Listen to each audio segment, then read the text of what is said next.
Assalamualaikum warahmatullahi wabarakatuh. Perkenalkan, saya Nova Ridiawati, CGP Angkatan 9 dari Kota Subulu Salam, dan rekan saya.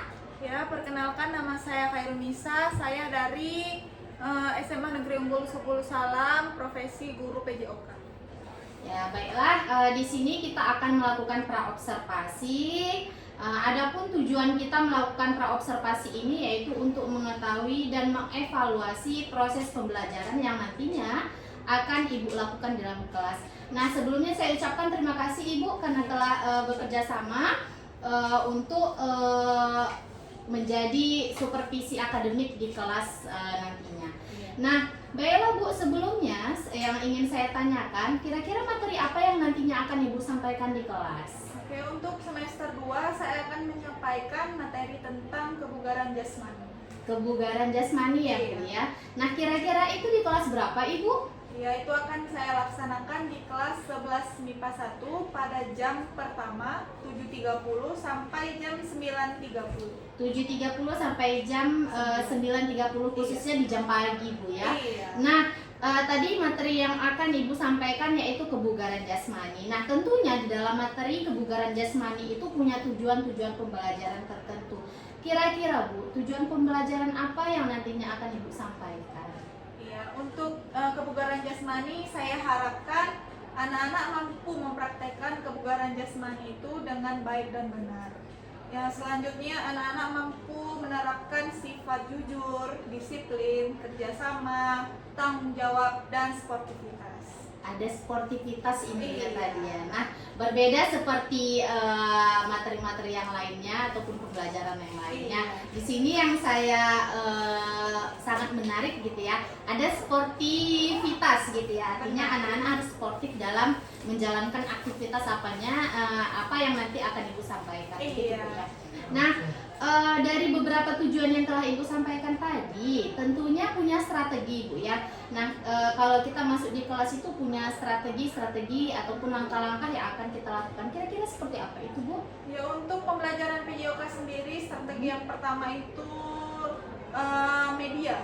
Jadi media yang digunakan itu harus menarik dengan didukung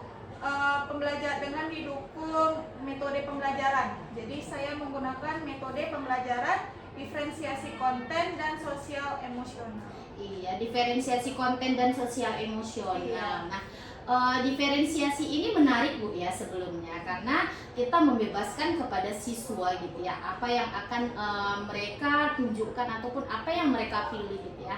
Intinya seperti itu. Nah, Iya. kira-kira Bu di dalam diferensiasi konten dan sosial emosional ini gitu ya, langkah seperti apa yang akan Ibu lakukan nanti dari 35 orang siswa gitu ya Bu ya di Iya. kelas?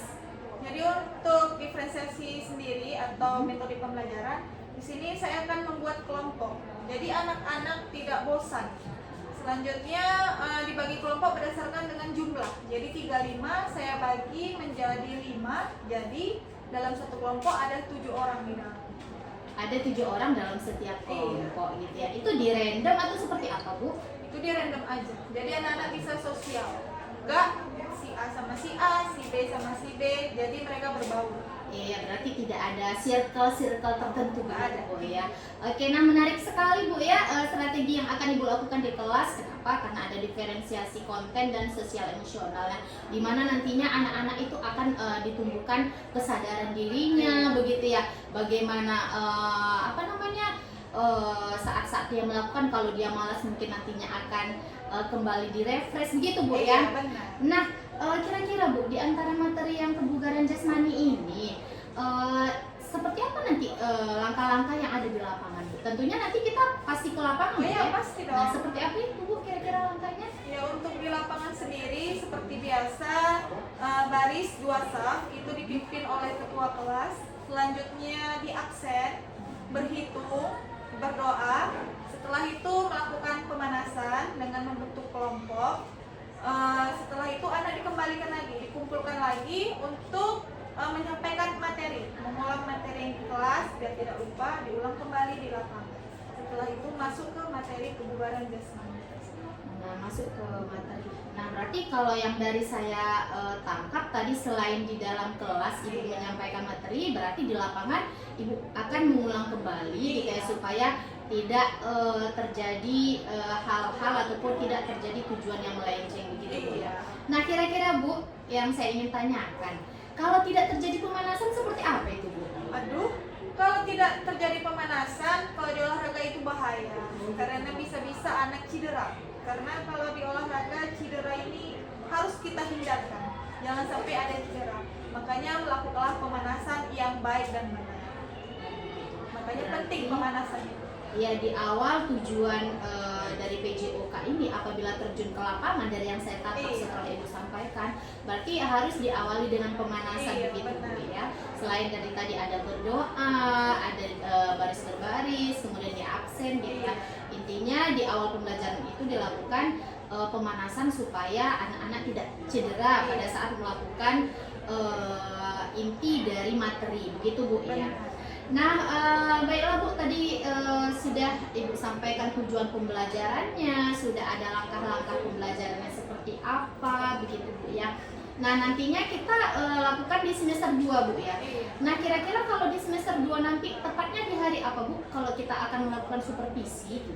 Itu di hari Senin, selesai upacara baru masuk ke kelas 11 IPA 1 nanti. Ya, berarti kita lakukannya di hari Senin begitu Bu ya.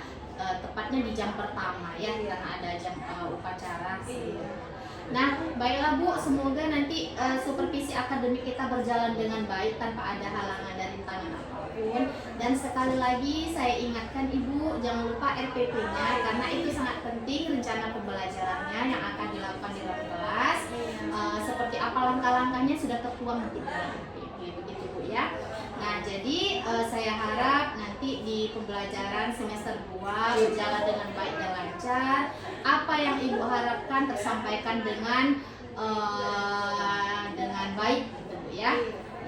Nah, terima kasih Bu atas kerjasamanya. Semoga supervisi kita berjalan dengan baik. Nanti di semester 2 aksi yang akan Ibu lakukan akan saya lihat ataupun saya tinjau nantinya di supervisi kita di semester 2 Bu ya. Terima kasih sebelumnya atas waktunya, atas kerjasamanya Bu, sudah meluangkan waktu kepada saya. Assalamualaikum Bu. Waalaikumsalam.